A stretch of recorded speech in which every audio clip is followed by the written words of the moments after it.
This tape is from the Shabbos Farbrengen of Parshas Miketz, the 8th day of Hanukkah, December 18th, 1982, Tavis, Base, Tavshim Mem Gimel, and the tape is unedited.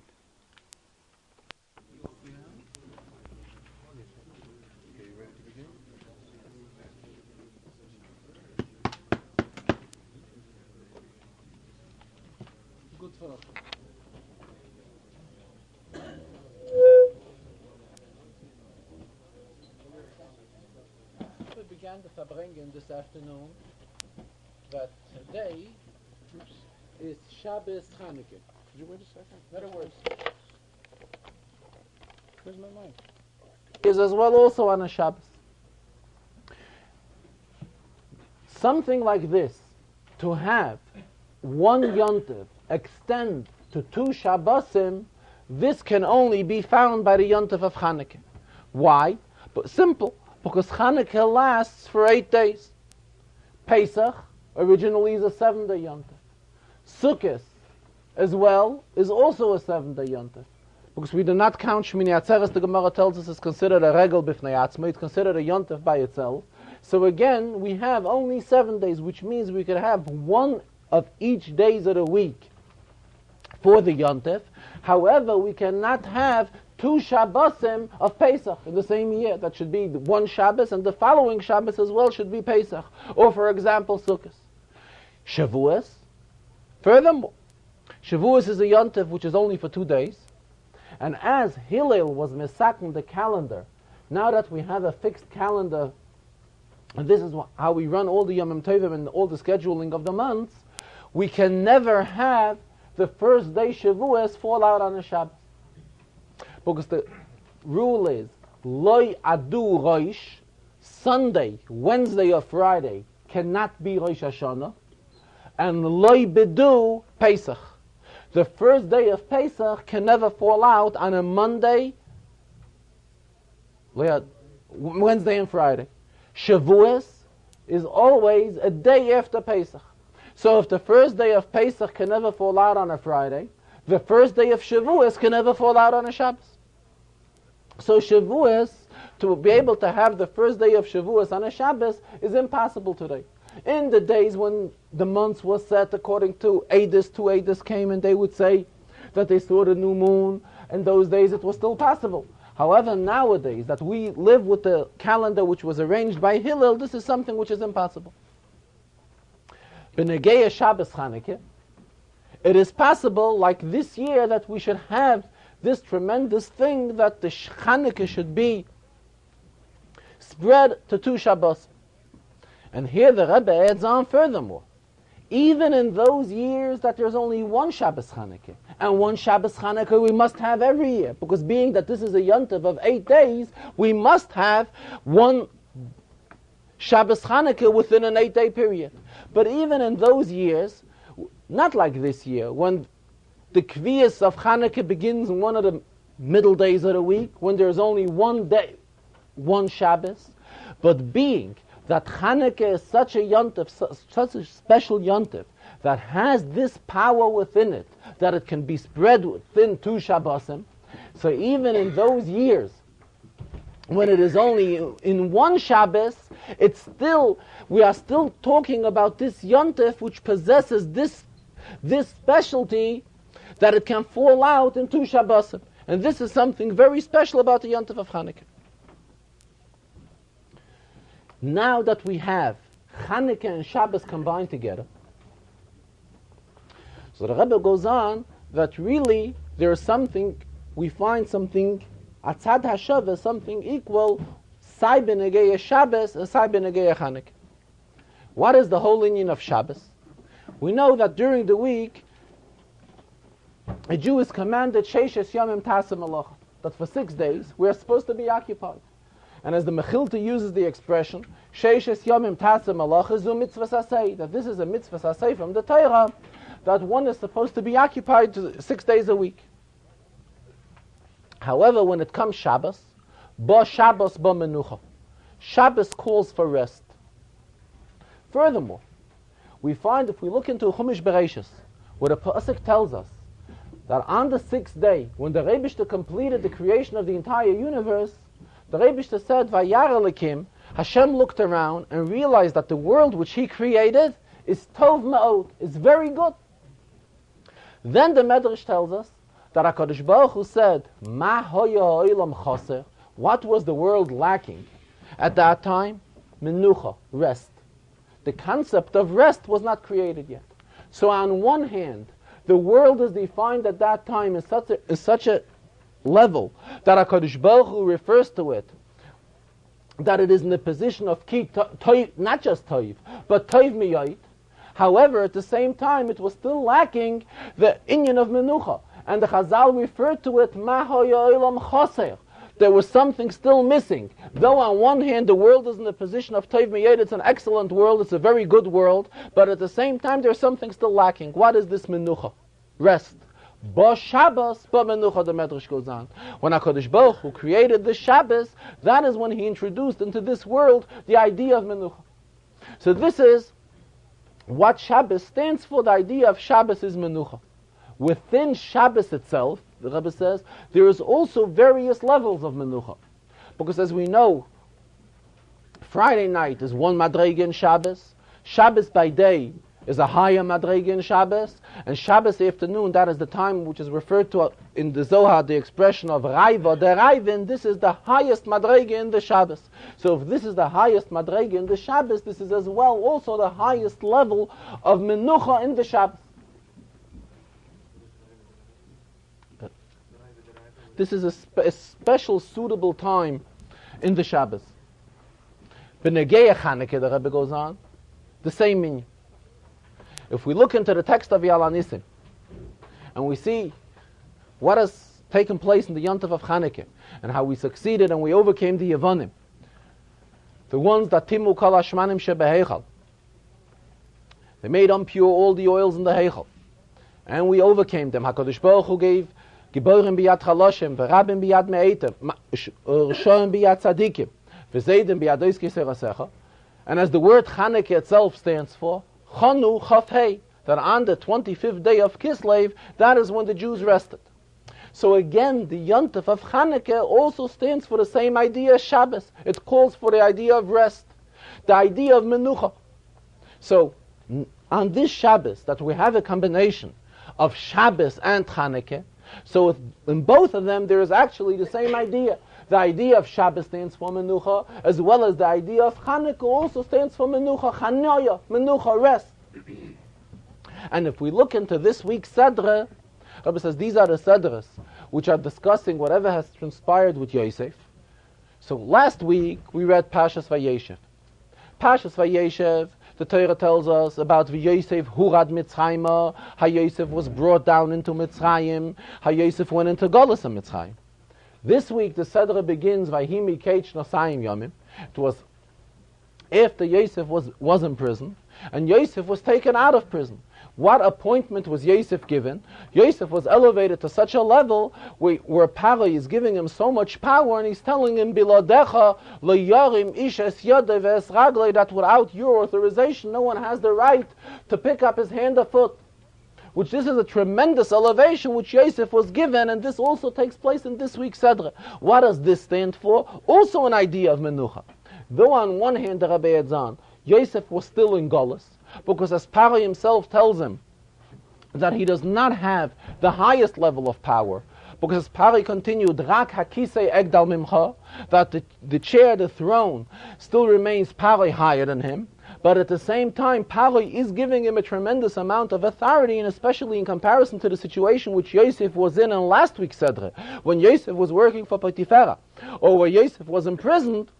Here he's getting a tremendous elevation, which is also the same idea of menucha. In comparison to the level which Yosef was in when he was in the Beis HaAsurim, when he was in the prison. Here Yosef is taken out of all that, and Yosef is given so much power and so much authority All this is given to Yosef, which this also stands for the same idea of Shabbos and the same idea of Chanukah, the same idea is reflected in this week's Sedra. It's also the idea of Menucha. Yosef was brought to a peaceful position, something which until this time he did not have. However, now, when he was taken out of prison and he got this tremendous appointment by Paroi, this brings him to a position also of Menucha as well. And here the Rebbe added that Bichlal now, as the Alter Rebbe writes, now is a time that it is the responsibility of each and every one of us to build up again the Sukkas David Hanoifeles, meaning the Sukkah of David, the structure of David which fell in. What does this refer to actually? Yerushalayim, and the whole idea of the Churban, this means Sukkas David Hanoifeles. What is our goal now? To build up the Sukkas David Hanoifeles. So the Alter Rebbe says that in the times of the Tanoim and Amoraim, Talmud Torah was the main inyan. Nowadays, it is Maisa Hu Ha'ika. It is action, Maisa, which is what counts most. And the Rebbe explains, it does not mean that now there is something contradictory to what was demanded in the times of the Tanoim and Amoraim, Chas v'Shalom, to say so. But just like we find in Hilchas Talmud Torah, in other words, the halachas which discuss the greatness of learning Torah, these same halachas tell us that there are certain mitzvahs, particularly a mitzvah sasei sha'azman groma, in other words, certain mitzvahs which have certain times when these mitzvahs have to be fulfilled. These mitzvahs are doicha Torah. Push aside the learning of Torah. In other words, the priority then is given to this particular mitzvah.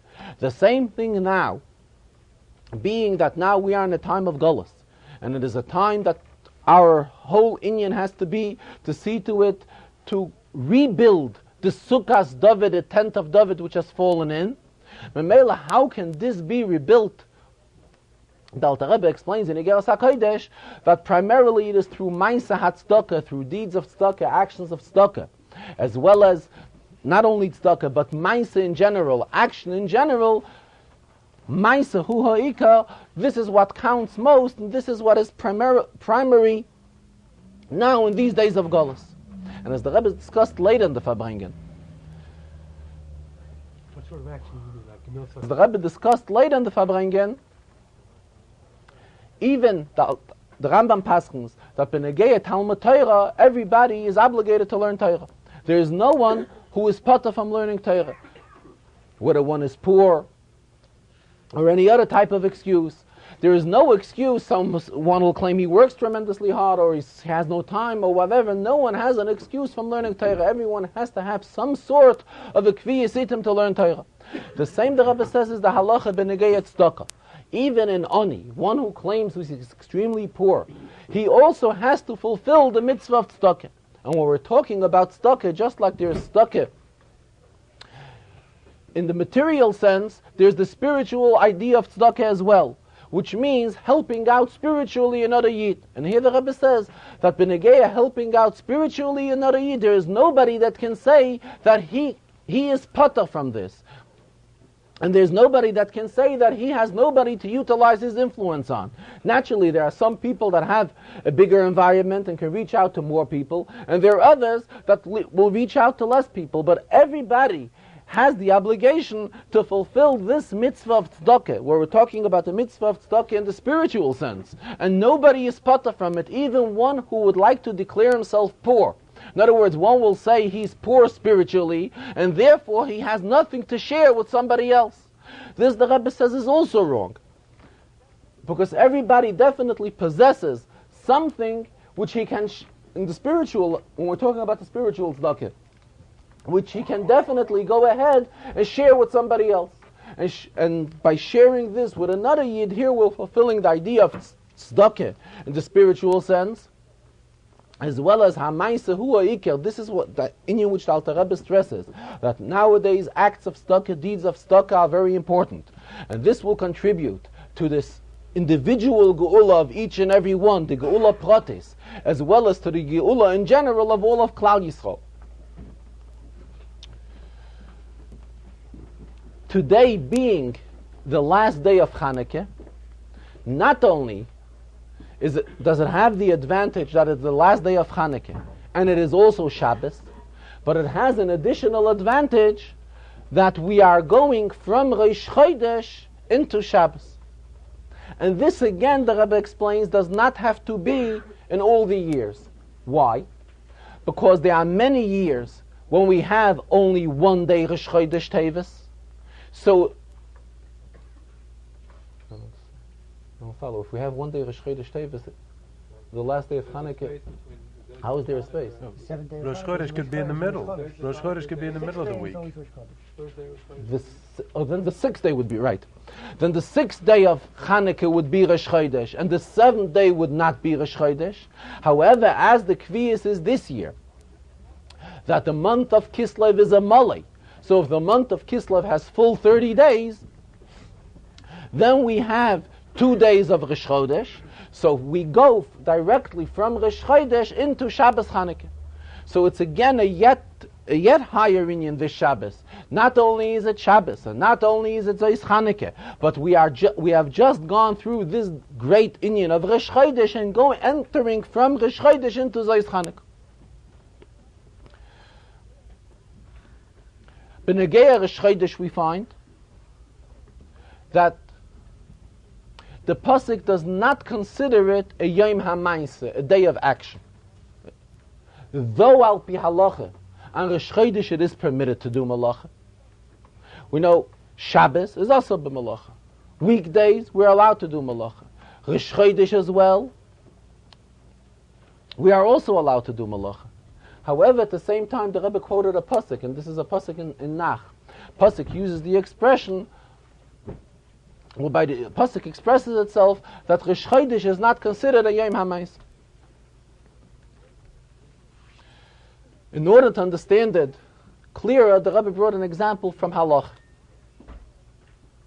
We find in Halacha, b'negeya carrying on Shabbos, that there is a Shia.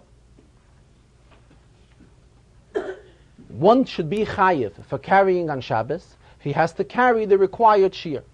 Naturally, l'katchila, we are not allowed to carry even less than that also.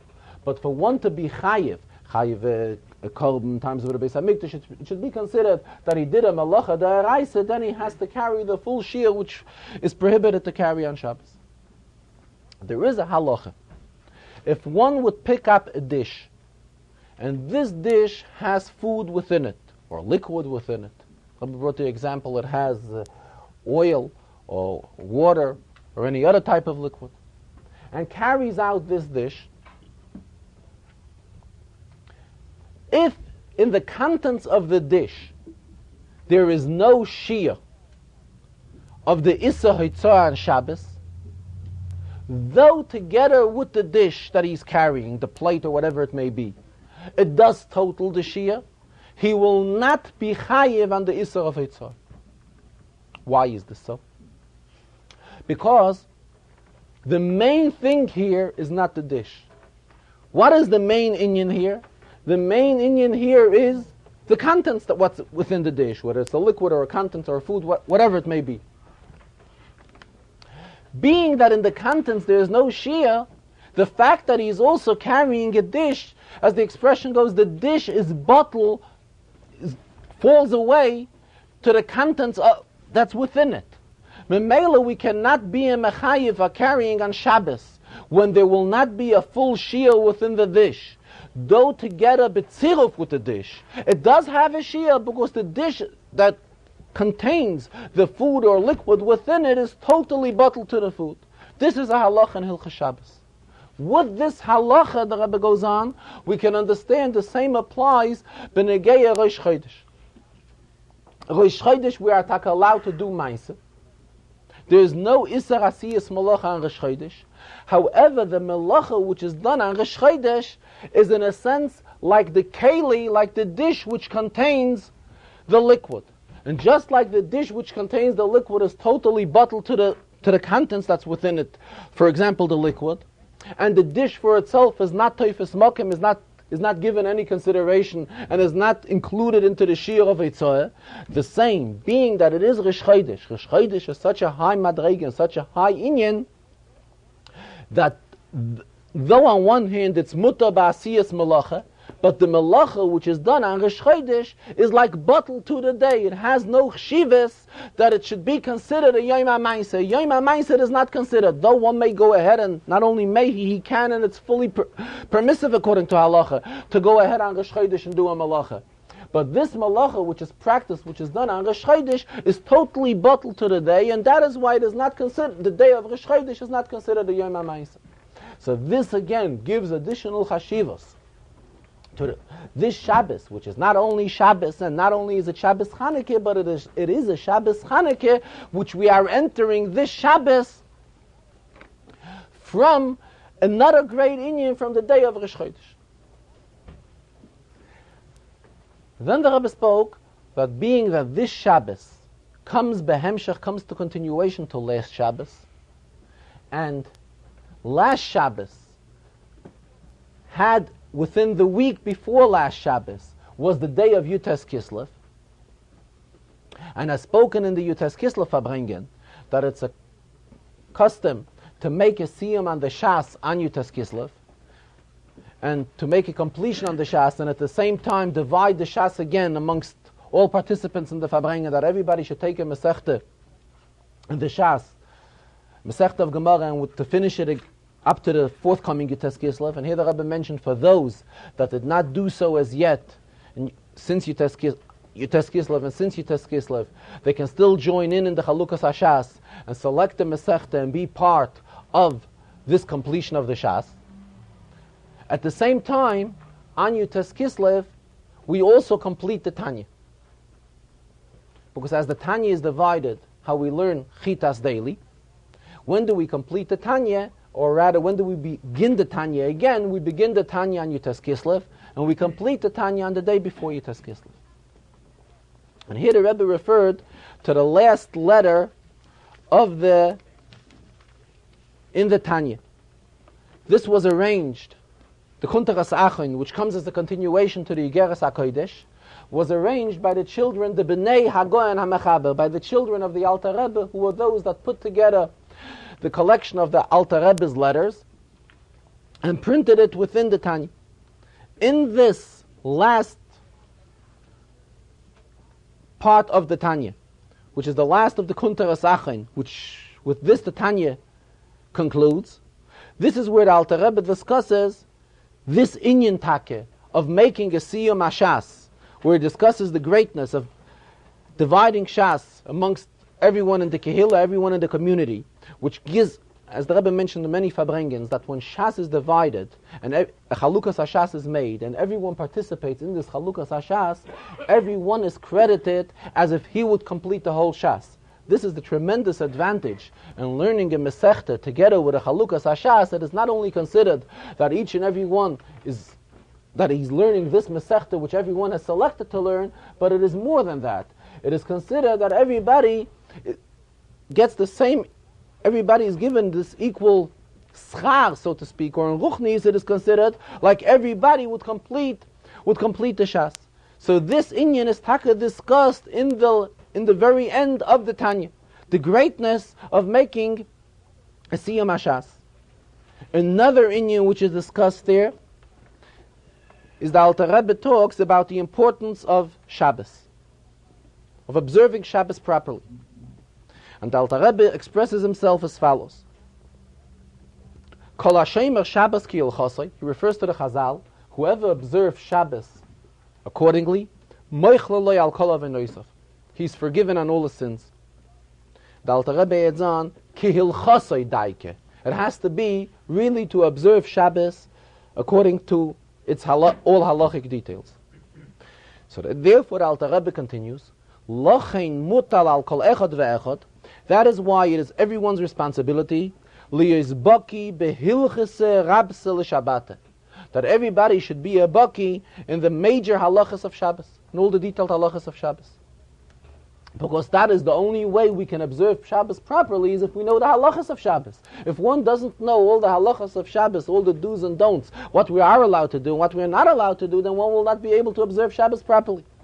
So the Rebbe stressed, so we notice here that Alter Rebbe mentions 3 times, stresses the word halacha. Shema Shabbos ki hilchosoi daike, and then the Alter Rebbe says, behilchas harabis Shabbat.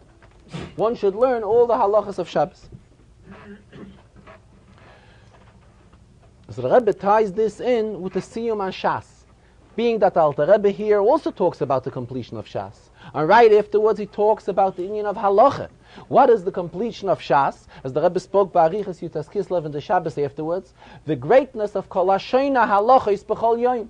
Everyone that learns, is discussed in the Yutas Kislev Farbrengen. Chazal tell us, anyone that learns halachas daily, muftach lo yishu ben olam haba, is guaranteed to be a ben olam haba. So again we see how all these inyanim have a shaychus, relate one to another. The Alter Rebbe talks about the Siyum and Shas, mentions the greatness of halacha, because in essence the idea of Siyum and Shas also relates to the inyan of halacha. The Rebbe referred also that if we look into Rashi, at the very end of Shas, the last Rashi in Shas, the last Rashi in Masechta Nideh, where Rashi says Pshat in the Gemara of Kol Hashoina halachis b'chol yoyim, what does Rashi say there? Rashi says, what does halachis mean? Mishneh, u'baraise, v'halacha l'Moshe Messina. All these three things go into the category of halacha. So again we see in Rashi that Rashi mentions three inyanim. The Alter Rebbe here mentions 3 times the word halacha. In Rashi, where Rashi says pshat in the Gemara of Kol Hashoina halachis b'chol yoyim, Rashi says that there are 3 inyanim which are considered halachos. So we see that all this revolves with a number of 3. And here the Rebbe, as is customary by the Rebbe always ties in the completion of an inyan with the beginning of an inyan.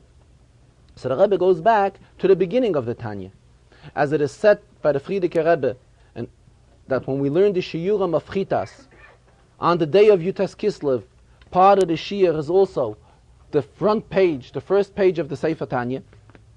There the Alter Rebbe refers to the pasuk that the Tanya is based on the pasuk of Kikori ve'elecha hadavar miyoid beficha ubilvavcha la'asoisoi.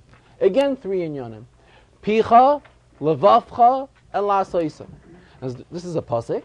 But as the Rebbe says, Pshat in the pasuk is that we're talking about 3 major inyanim. We're talking about machshave, dibur, and maisa. Thought, speech, and action. Here the Rebbe brings to our attention that, as the Alter Rebbe quotes here the pasuk, beficha ubilvavcha. In other words, a vav always attaches 2 words. So the pasuk says, this inyan is close to you, to your peh, to your dibur, ubilvavcha, meaning to your hearts, to your thought, which is actually machshava and dibur. Then the 3rd inyan is la'asoisoi. There is no vav, doesn't say ula'asoisoi. What does this come to stress? It comes to stress that machshava and dibur is 1 inyan. Asoisoi means asiya, action. Action is not already tied to machshava and dibur. It comes to show how action is an inyan in itself. And the main inyan is that it should not remain in machshava and dibur, but it should go into the separate world of action. Because asiya, this is what it's all about. As the Rebbe stressed in the beginning of the Farbrengen, and kept on stressing today throughout the entire Farbrengen, that the main thing what counts is that we have to go away from all of these inyanim with a hayra, with a lesson which has to be brought into action. And as the Rebbe cited, for example, we know that Chanukah reflects the idea of Mailim B'Kodesh. Every day we keep on lighting another candle, which is as the opinion of Beis Hillel, until we finally come to the 8th day of Chanukah. That is when we light 8 candles. The Rebbe says this does not mean that as we leave the Yontif of Chanukah and we go away into the next day, which is no longer Chanukah, that the concept of Mailim B'Kodesh is left in the Yontif of Chanukah. Chas v'shalom.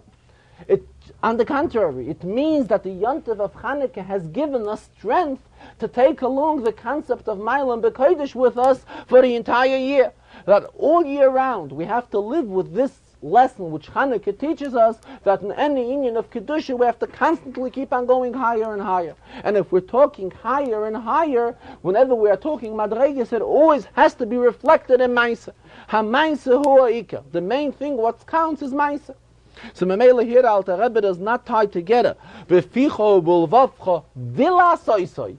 It is two separate inyanim. Machshava and Dibur is one inyan, and Asoysoi, which is Asiya, is another inyan, because Asiya is something which always has to stand out extremely strong, because this is what the main inyan is all about, that everything has to be brought into a lesson of Asiya.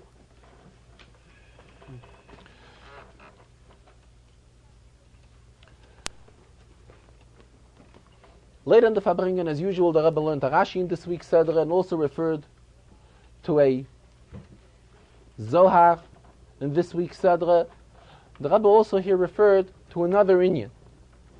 And he explained, it seems like this question was written to him.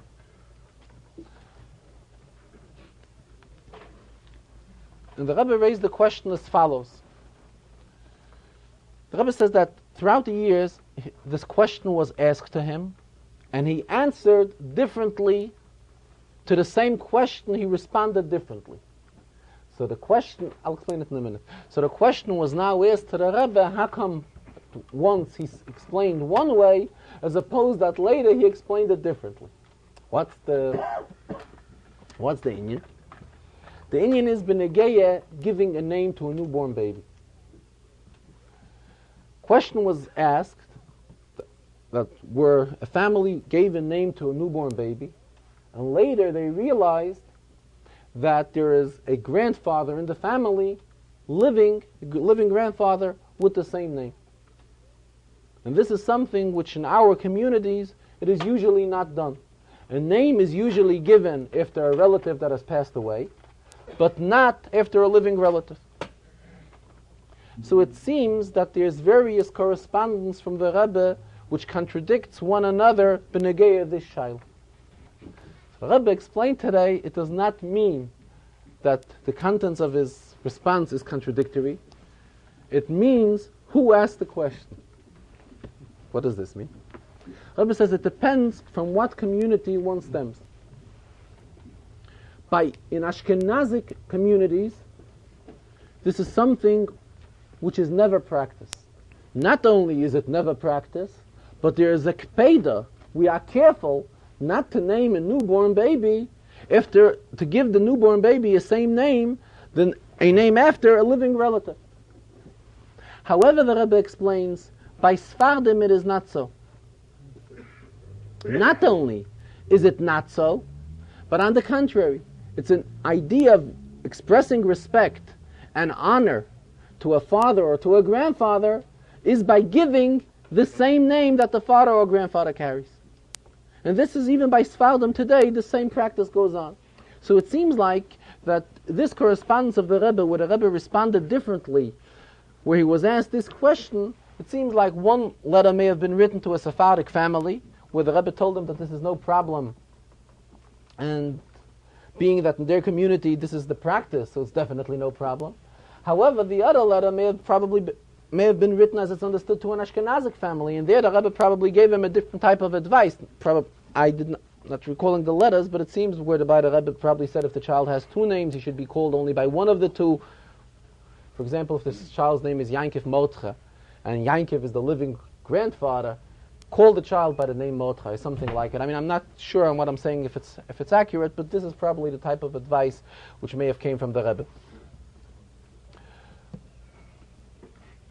So, and the Rebbe brought an example to it, that everything has its time and has its community, as it's accepted in this community. The Rebbe cited an example that is going back many years ago, a sheikhet, the Rebbe added on that a sheikhet has to be known to be extremely careful Yireh Shamayim. Otherwise, he's not a trusted sheikhet. Where a sheikhet put on rubbers, put on kalashas. And many years ago, wearing kalashas was not an acceptable thing where everybody in the city wore kalashas, everybody in the shtetl. It showed that this person is, so to speak, like advanced or more modern and so forth. So when they saw the sheikhet coming in the rainy weather with the kalashas, they said, sheikhet is not practicing Yirah Shamayim. And the sheikhet was fired from the shrita. In later generations, not only was a sheikhet wearing kalashas, the Rebbe says, even the rabbeim wore kalashas. And this in itself shows us that there is nothing wrong with it. However, we see that there are certain things, there are certain minhagim which adapted themselves according to the minig in the city and according to the times, and it lends itself to however the custom is, and that's why it's a certain time and in a certain city wearing kalashas would bring about that the sheikhet would be fired, and a certain time where in later generations, nowadays, for example, wearing kalashas does not show, if somebody puts on rubbers or kalashas, it does not show that he's more modern and more advanced than anyone else. And the Rebbe tied this inyan in also b'negeya another custom. And this is b'negeya the custom of wearing the tzitzis out. The Rebbe said that there is a letter from the Frierdiker Rebbe, which was written by the Frierdiker Rebbe, where he says not to wear the tzitzis out, which is very strange, because it is known that the action of the Frierdiker Rebbe himself, the way he himself feared sich, the way he himself acted, was that his tzitzis were sticking out outside his pants. So again we see, the Rebbe explains that we must say that to certain communities at certain times, the Frierdiker Rebbe wrote an advice for them to not wear their tzitzis sticking outside their beged. However, the Rebbe himself, and as it is customary in other communities and at other times, tzitzis are definitely worn out. And this the Rebbe ties in to a Zohar in this week's Sedra. A Zohar in this week's Sedra which tells us about Rab Chia and Rab Yosi, that they were walking together on a road, and they met a Barnash. Barnash means in Aramaic a man. They met a third person, and this third person had his tzitzis sticking out. They did not have their tzitzis sticking out. And a confrontation began between Rab Chia and Rab Yosi, and this third person. This third person gave him shalom, and they did not answer. They did not respond. Again, something which is out of the ordinary, because we know that when one tells you shalom, it is proper to respond with shalom. Shalom is a very great inyan, as the Rebbe mentions, that Mishnayos finishes with shalom. Not only does Mishnayos finish with shalom, Rebbe says Shabbos in many Svarim is referred to, is given the title as Shabbos Shalom. And that is why in many communities it is also the custom that how do we greet one another on a Shabbos? Also by saying Shabbos Shalom, Shabbat Shalom. It's also, we see that Shabbos and Shalom go together, so this shows the greatness of the inyan of Shalom. Here though we see that they did not respond to the Shalom. The Rebbe says, talking about Chanukah, we see that the Rambam in Hilchis Chanukah, the Rebbe I think explained it once in the Frierdiker Farbrengen, what shaykhs it has to Hilchis Chanukah. But today the Rebbe did not get involved in it, where the Rambam, discussing all the halachas of Chanukah, also mentions the greatness of Shalom. And says that the whole peace, and says that the whole idea of Torah, lo nitna Torah, elalas shalom ba'olam. And Torah also stands for, reflects the whole idea of Shalom. Because this is the whole idea of Torah, the ways of Torah are ways of pleasantness. V'chol nesiveiseha, this is a pasuk. V'chol nesiveiseha, and all the paths of Torah are also Shalom. So again we see the greatness of Shalom. If Chazal conclude the Mishnah with Shalom, the Rambam in Hilchis Chanukah tells us how great Shalom is. That lo nitna Torah was given to bring Shalom into the world. So it's a tremendous inyan, the inyan of Shalom. And here we see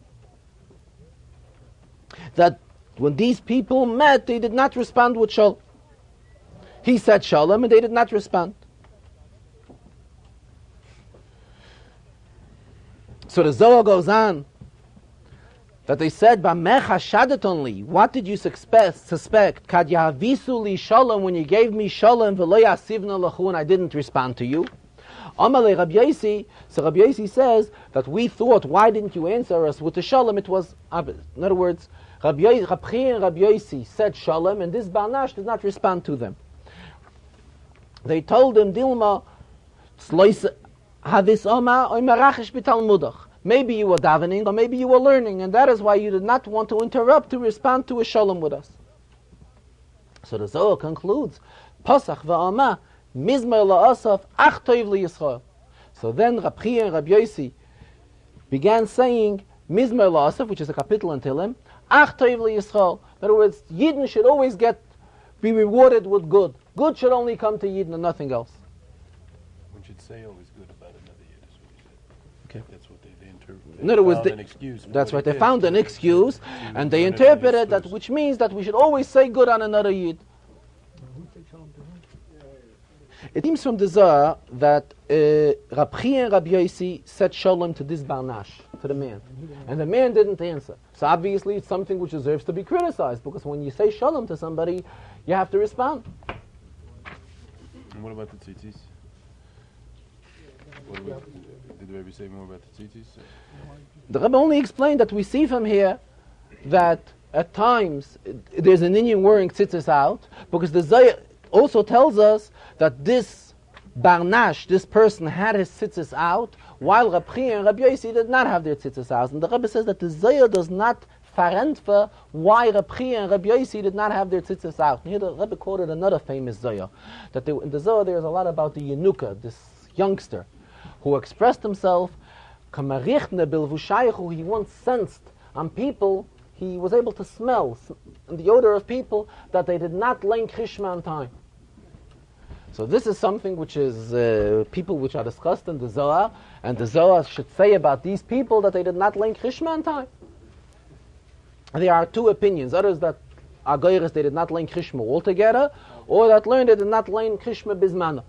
So the Rebbe says, Benegeya that Zohar, we do find an explanation. Why Taka didn't they learn Krishma on time? Because they were involved in another mitzvah, these people. And Svarim tell us in what mitzvah were they involved in, the mitzvah of Achnasas Kala. And this shows us how great the mitzvah of Achnasas Kala is, that people did not learn Krishma bismanoi, and to such an extent that the Yenuka was able to sense it, that they did not learn Krishma bismanoi. And they were Isaac, they were involved in the mitzvah of Achnasas Kala. However, here where these three people met, Rabbi Chia, Rabbi Yosi, and the Barnash had his tzitzis out, Rabbi Chia, Rabbi Yosi did not, and the Zohar does not get involved to explain why was it that Rabbi Chia and Rabbi Yosi did not. Obviously, the Rebbe says, in Pashtus one can say, very simple, they did not wear a beged which has four corners. When are we mechuyev in tzitzis? When you wear a beged that has four corners. However, if they did not wear a four-cornered beggar, they were not mechuyev b'tzitzis. But on the other hand, if having tzitzis out is such a great inyan, as we say that urisa moise yuschartem, that by looking on the tzitzis, this reminds us all mitzvahs. And this is such a tremendous inyan, so again, it's no farenferung, it's no teretz, that they did not wear a four-cornered beggar. They should have worn a four-cornered beggar and have their tzitzis out, so that it should remind them, it's called mitzvah Hashem. So what the Rebbe was trying to derive out of this is that though wearing tzitzis out is a very great inyan, however, it seems that at certain times and certain people, they did not do it. And that is why there's a letter from the Frierdiker Rebbe. Also, where the Rebbe writes there, not to wear the tzitzis out. And at the same time, the Frierdiker Rebbe himself wore his tzitzis on top of his pants. In other words, the tzitzis were sticking out. And again, this is something, it seems like, which, as the Rebbe explained, it depends how the minig is in the community and how mefirzach at this time. And if it's a time where, in this environment, tzitzis are worn sticking out on top of the pants, then it should be worn in such a way. And if the minig in the particular area is not to do so, then it is not practiced that way. While talking about pnimiyas HaTorah, and the whole inyan of Zohar is Pnimis HaTorah, and this is what Torah Sachsidis is also, and this is the inyan of Yafutzu Ma'inasecha Chutza. And as the Zohar uses the expression, we have to learn the inyan of Pnimis HaTorah till it becomes part of us. The Isparnis in Mahoin, just like we should be fed from it. So here the Rebbe referred also to the inyan of Yeshivas Toimchet Mimim. which is the whole idea, the whole concept of the Lubavitcher Yeshivas. The Lubavitcher Yeshivas, which were originally founded by the Rebbe Rashab, the Rebbe Nishmaseiden, and the idea of it is the combination of Nigla de Torah and Pnimiyus HaTorah. The Inyan is that when one learns, not only are both Chalokim of Torah learned in the Yeshiva, Nigla and Pnimiyus, but more than that, when one learns Nigla, it has to be obvious on him that he is somebody that learns Chassidus as well. And when one learns Chassidus, it should be noticeable on him also that he is someone who has a proper knowledge in Nigla de Torah. Which this is the whole idea of Taim Chet Mimim. Taim Chet Mimim came to introduce this inyan. Side number one, to introduce the learning of Nigla de Torah and Pnimiyus HaTorah, and together with it, that they should both have an impact on the person, that when he learns Nigla, it should be noticeable that this is a person who is also learning Chassidus, other times of the day naturally, and the same thing when he's learning Nigla de Torah. And here the Rebbe referred also to the famous expression, I think it's from the Frierdiker Rebbe or the Rebbe Nishmaseiden, that Bechlal b'negei limud HaTorah, that person once said that he learned a lot of Torah. So one of the Rabbeim said that this is insufficient. The fact that he has learned a lot of Torah is wonderful, but the question is, what has Torah taught him? In other words, Torah is not just something, it's not just a subject which a person can learn a lot of. The learning of Torah has to have a hashpah, has to have an effect on the life of the person who is learning the Torah. And the Rebbe spoke about Taim Chet Mimim, because tomorrow the din of the United Lubavitcher Yeshiva is taking place. So, as an introduction to that, the Rebbe spoke about the idea of the whole philosophy and concept of the yeshivas of Taim Chet Mimim Lubavitch. Benegeya the Rashi in this week's Sedre, the Rebbe learned a Rashi in Parshas Miketz.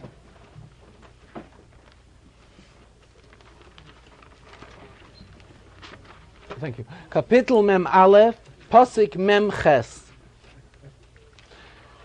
This is,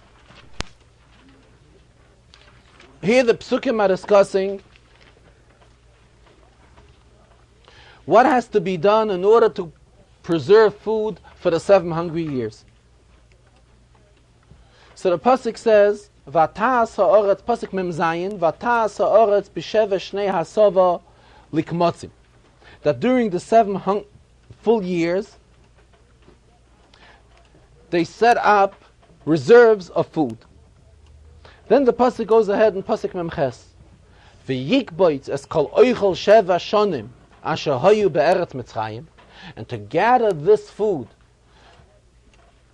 which was in the land of Mitzrayim, v'yitein oichel ba'arim, and to put the food into the cities, oichel zdeyo ir asher svivaiseha nosam b'soicha. Each city got the food which grew in the city, was given into that city. This is obviously the Pashat Pshat in the Pasuk.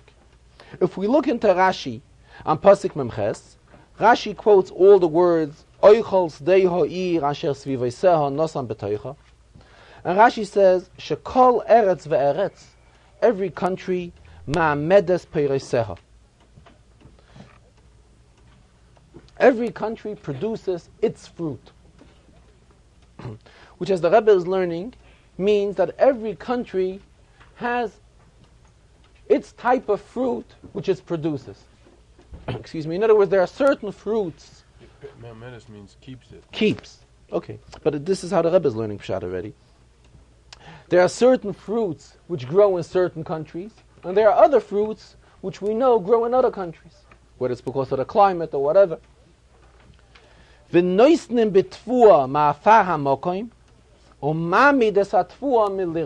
Rashi says something else. In order to preserve the tfuah, you have to take from the earth, take earth from this place where the tfuah grew, and you mix it in with the tfuah, and this will help that the tfuah will last. This is what Rashi tells us here. So actually Rashi is telling us 2 inyan. One inyan, that every land gives out and holds out its fruit. Then there is another inyan that we take a little bit of land, take a little bit of karke, and put it in together with whatever grew in this city, this will help the growth hold out. The Rebbe says if we look into Medrash, we find it in Medrash, what Rashi tells us here. However, in Medrash it's quoted as two separate opinions, from two separate Tanoim. Rashi here is learning it in Pshat. First of all, we find many times when Rashi quotes a drash from Chazal, it says Rabbi Seinu Doshu, or Medrash says, or whatever. Here Rashi does not use this type of an introduction. In other words, Rashi feels that this is Negeya to Pshat. Negeya to the understanding of the Pasuk is this whole interpretation which Rashi gives us here. If we look into Medrash, we find that it's two different opinions. There is one Tana that says that in order to preserve the food, you have to take a little bit of the earth and throw it in, mix it in, and this is what will help the food hold out fresh. That's the opinion of one Tana. Then there is another Tana that says Shekol eretz ve'eretz ma'amedes peiraseh, that every land will have its fruit hold out and produces its type of fruit. And it's two separate opinions of two separate Tanoim.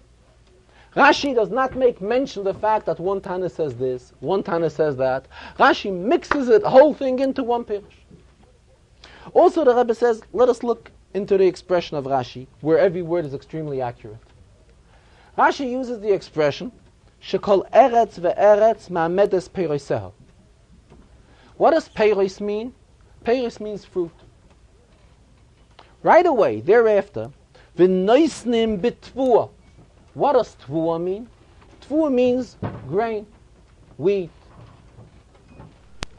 Immediately, Rashi changes the expression. Here, Rashi opens with the word tvua, peiros. And peiros is usually an expression which is attributed to fruits. Then Rashi uses an expression which is usually attributed to wheat, to tvua. Rebbe is learning Pshat in the Rashi as follows. We're learning here the Pasuk. Pasuk uses the expression. First we have a Pasuk that v'yikboitz es kol oichel sheva shanim. The Pasuk says to gather the food of all the 7 full years, and this should be preserved to be able to feed the people, not only the people of Mitzrayim. People from all over had to come onto Mitzrayim throughout the 7 hungry years.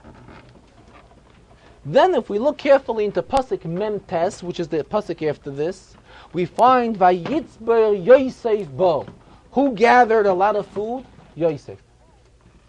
Pasuk Mem Ches does not say who was the one that gathered. Was it Yosef? Was it anybody else? Pasuk doesn't say it. And Rashi bypasses, and Rashi doesn't say anything. So actually we're learning a Pasuk how food is being accumulated, and the Pasuk doesn't tell us who's accumulating the food. So here the Rebbe says, if we look back to Pasuk Mem Zayin, the Pasuk uses the expression Vata sa'oretz b'sheva shnei asova likmotzim. So on the word Vata sa'oretz, Rashi says Kita Gumoy. We should look into the Targum. If we look into the Targum, we will find Pshat. Let us look into Targum on Pasuk Mem Zayin. Pasuk Mem Zayin Targum says, Uchnoshu dayorei ara. Gathered the residents of the country. So who are those that are gathering the food? The citizens of Mitzrayim. Being that Yosef's message was brought to all the residents of Mitzrayim, so the people of Mitzrayim felt the responsibility to be able to gather and store and accumulate as much as food as possible. This is what the people of Mitzrayim did at that time. If we come to Pasuk Mem Ches, where the Pasuk says, V'yikboitz es kol oichel sheva shanim, there is no need for Rashi to explain who is doing this, because Pasuk Mem Ches is coming as a continuation to Pasuk Mem Zayin.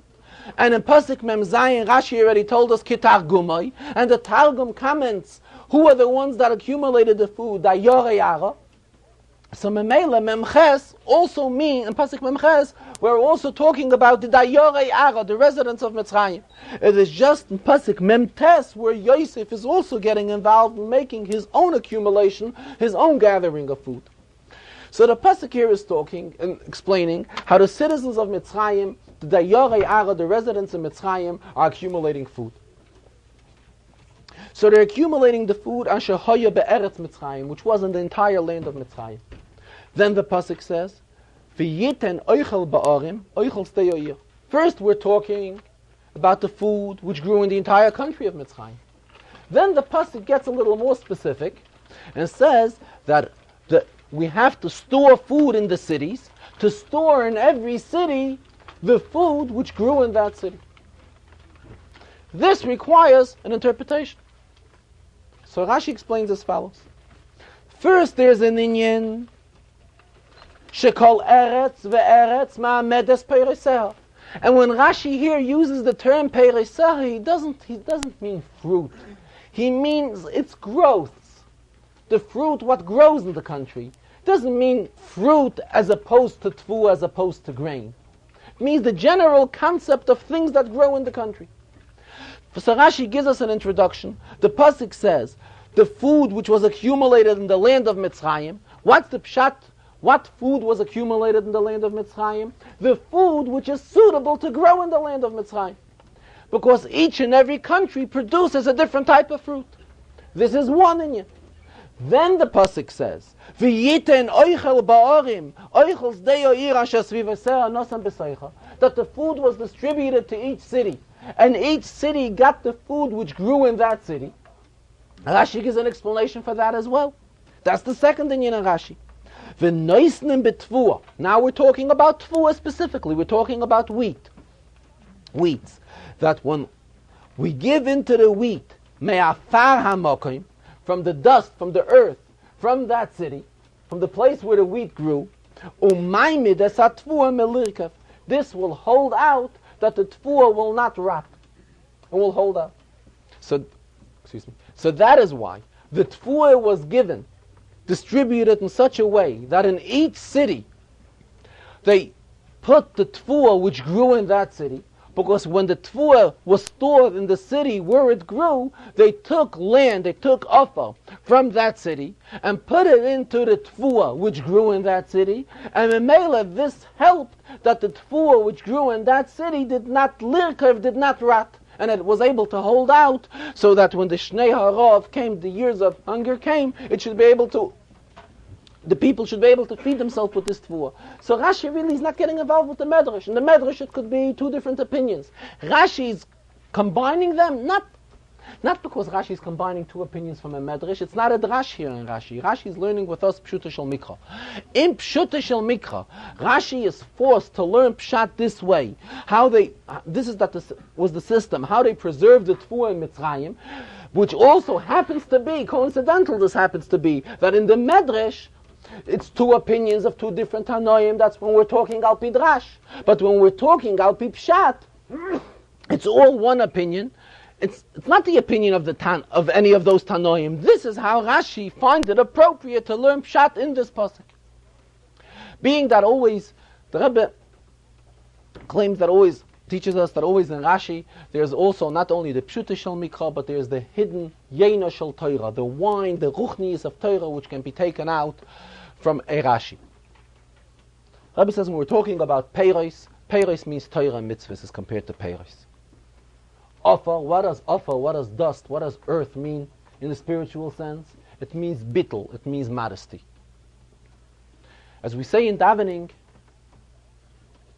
Psach v'nafshi ka'ofar la'koil tiyeh, Psach libi b'soirasecha. We say at the very end of Shmoneh Esrei in Alakai Netzoyer. My soul is like dust to all. Open my heart to your Torah. What's the combination from these two things? So Hasidus explains that in order that one should understand properly Torah, he has to be modest. If one lives up to v'nafshi ka'ofar la'koil tiyeh, his soul is like earth to everyone, that is when Psach libi b'soirasecha, his heart will be open to Torah. This is what Rashi tells us here. That in order that the fruits should hold out properly, it requires a little bit of earth. Earth is the concept of bittul, anova, giveaway.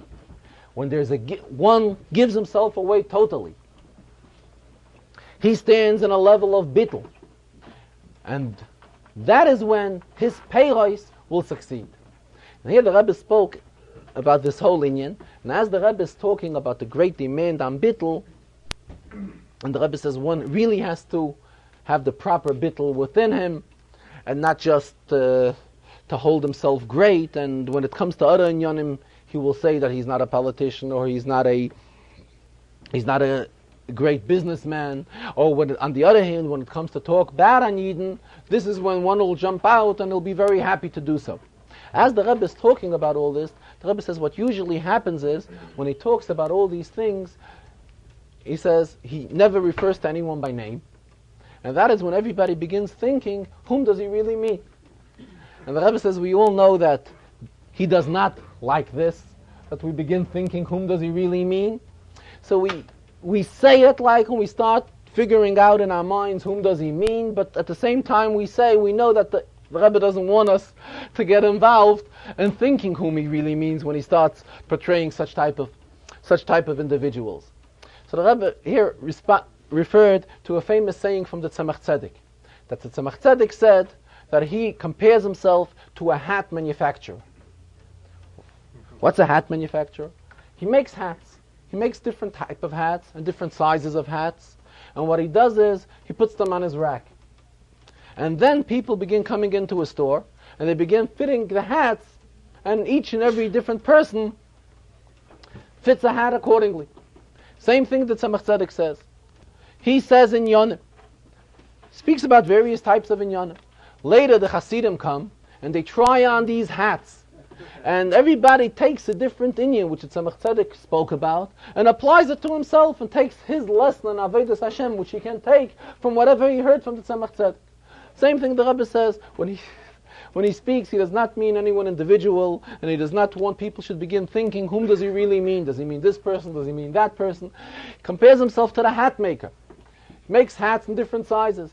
And this inyan is the same. He says we're talking about an inyan which actually is applicable to everyone. And everyone has to take this inyan out, Benegay himself.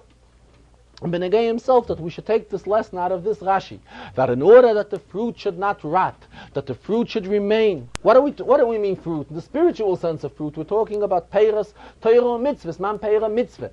Torah mitzvahs are also compared to peira. So how can Torah mitzvahs succeed when there is offer given into them?